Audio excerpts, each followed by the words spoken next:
सुंदराचल कस्बे में योग शिविर का आयोजन होता है। आसपास के सभी गांवों व कस्बों से लोग योग शिविर में योग सीखने व योग के माध्यम से अपनी स्वास्थ्य समस्याओं को दूर करने के लिए आते हैं। प्रातः 5 बजे का समय और साधु वेश में क्लीन शेव वाला तकरीबन 25 वर्षीय हष्ट-पुष्ट युवा मंच पर माइक थामता है। आदरणीय माताओं, बहनों और सभी सज्जनों, आज आपके बीच बहुत ही पहुंचे हुए बाबा पधारे हैं। पिछले योग शिविर में 4 को पहुंचाया है। सुनते ही जनता में हड़कंप मच जाता है। कुछ लोग तुरंत वहां से जाने लगते हैं। साधु वेशधारी युवा आगे कहता है, घबराओ नहीं, जाओ नहीं, आपके सामने योग बाबा नहीं। युवा लंबी सांस लेता है और जनता मन में प्रश्न लिए चौंक उठती है। योग बाबा प्राणनाथ जी के परम शिष्य प्राणहरण आए हैं। ये प्राणनाथ जी से छोटे बाबा है, बहुत पहुँचे बाबा हैं। अब तक कई योग शिविर में योग के माध्यमों से कई को पहुँचाया है। जिन को पहुँचाया उनकी जनगणना अभी भी चल रही है। तभी जन समूह में एक सज्जन बोलता है, अरे महात्मा जी पर पहुँचाया कहाँ है?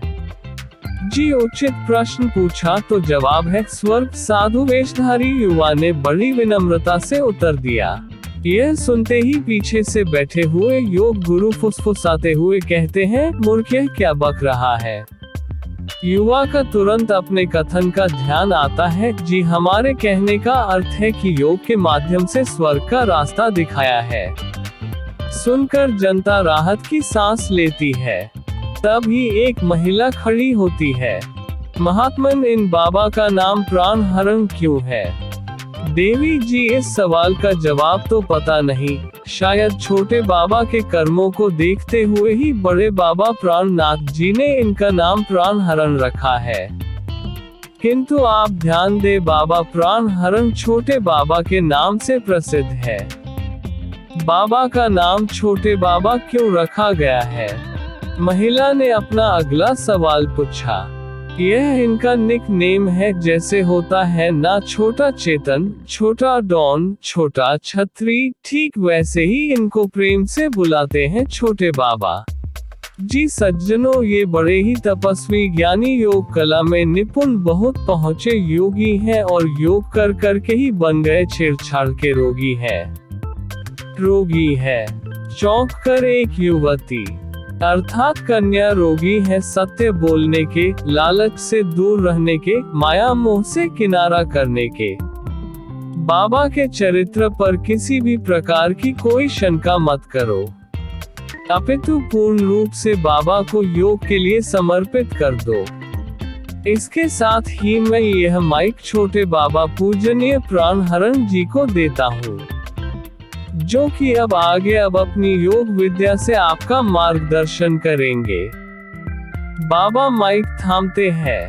सुधीजनों, मैं योग गुरु प्राणहरण, आइए मेरी शरण और करिए मेरे ज्ञान का वरण। प्रिय श्रोतागणों, आप अपनी अपनी शारीरिक समस्याएं बताएं। कल से हम आपको विधि पूर्वक योग व आसान सिखाएंगे, किंतु आज उन पर विशेष ध्यान देंगे जिनको विशेष शारीरिक समस्या है।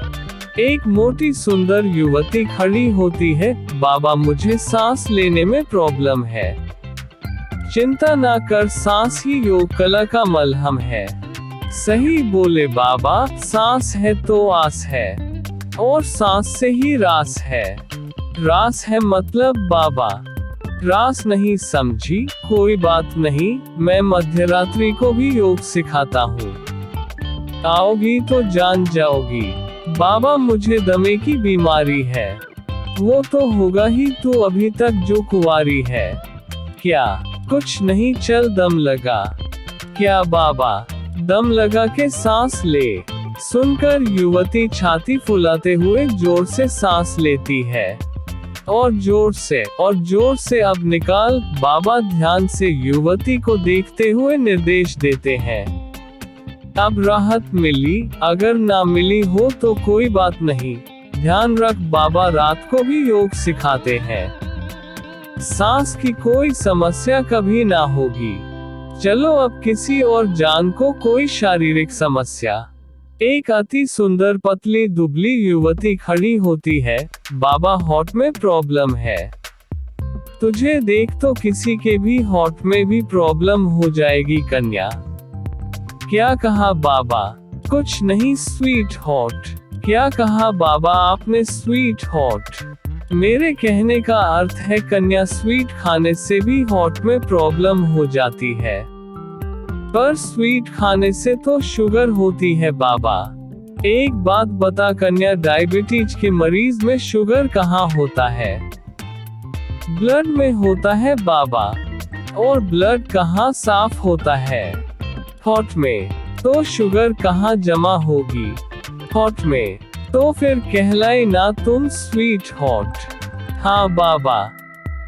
दोस्तों, यह कहानी फन को ध्यान में रखकर रचित है। किसी भी व्यक्ति का उपहास उड़ाना हमारा उद्देश्य नहीं है। वीडियो अच्छा लगा हो तो आने वाला वीडियो के लिए लाइक, शेयर और सब्सक्राइब करके बेल आइकॉन बटन को जरूर दबाएं। धन्यवाद दोस्तों।